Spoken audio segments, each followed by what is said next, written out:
Only a small slice of salespeople are actually considered true trusted advisors. 63% of salespeople, the data shows us, are behaving in ways that are actually, in some cases, driving down performance. On the other hand, selling is still very, very critical. In fact, the data shows that about 50% of customer loyalty is based purely on that relationship with the salesperson. My goal is twofold. One is that you walk away with some new mindsets towards selling in this very new economy. And then on the other hand, is that you walk away with some really usable, tangible ideas that you can apply right into your sales. People always come up to me after this program and they say, Mark, this is great, but what would you say is really the key to success in selling? And I'm always brought back to a quote by J. Paul Getty. And he famously said that the formula for success is to rise early, work hard, and strike hard.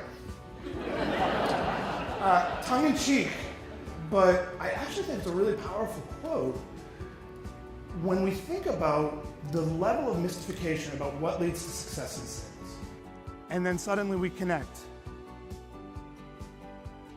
Now I have no idea what happened next, but when I woke up, I'm told that it looked something like this. This was my first experience. Now the science tells us that the lower person wins in football every single time. Every single time the lower person wins. What Bill was telling me, unfortunately, was just misinformation. And what I find is that we salespeople are dealing with a lot of that same information where we've gotten books and we read blogs or wherever we're getting sales ideas, or maybe we followed around someone who's been selling in a certain way. And the reality is that so much of the information in sales out there, unfortunately, is dated. When I first started to sell, these were some of the books that I went to. At the time, they seemed amazing. But there are two key challenges to these books, which I would consider really the foundation of traditional selling.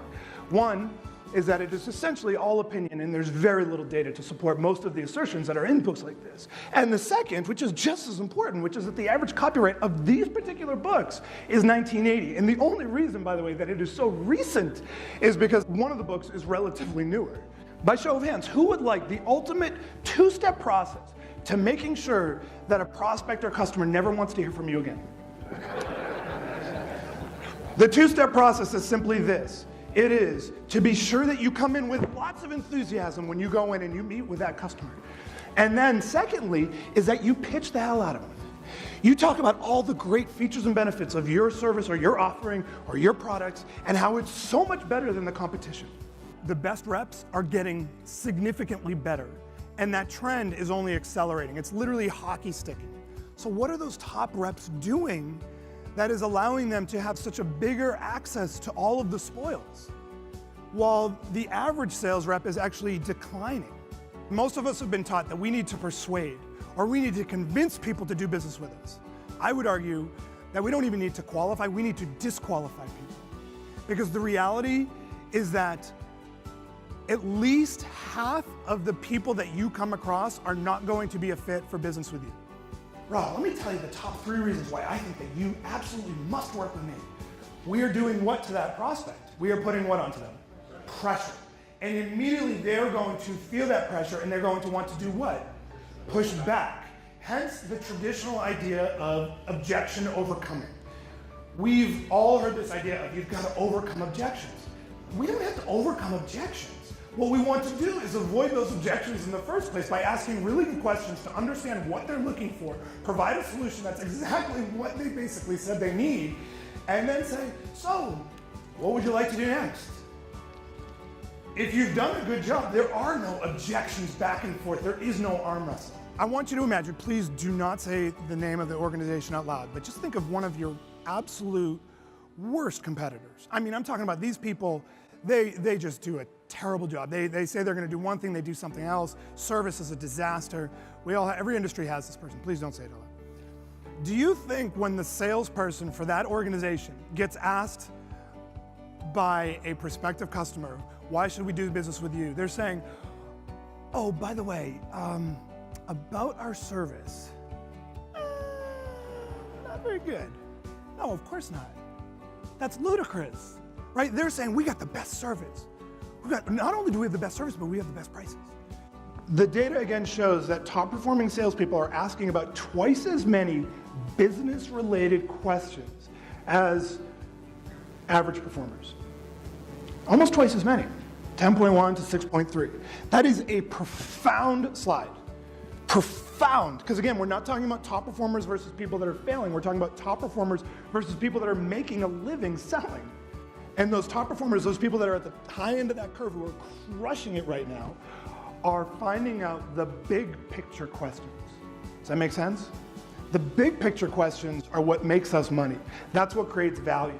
That's something that machines are not going to be able to replace us for a very, very long time. The top salespeople spend the majority of their time in front of qualified prospects.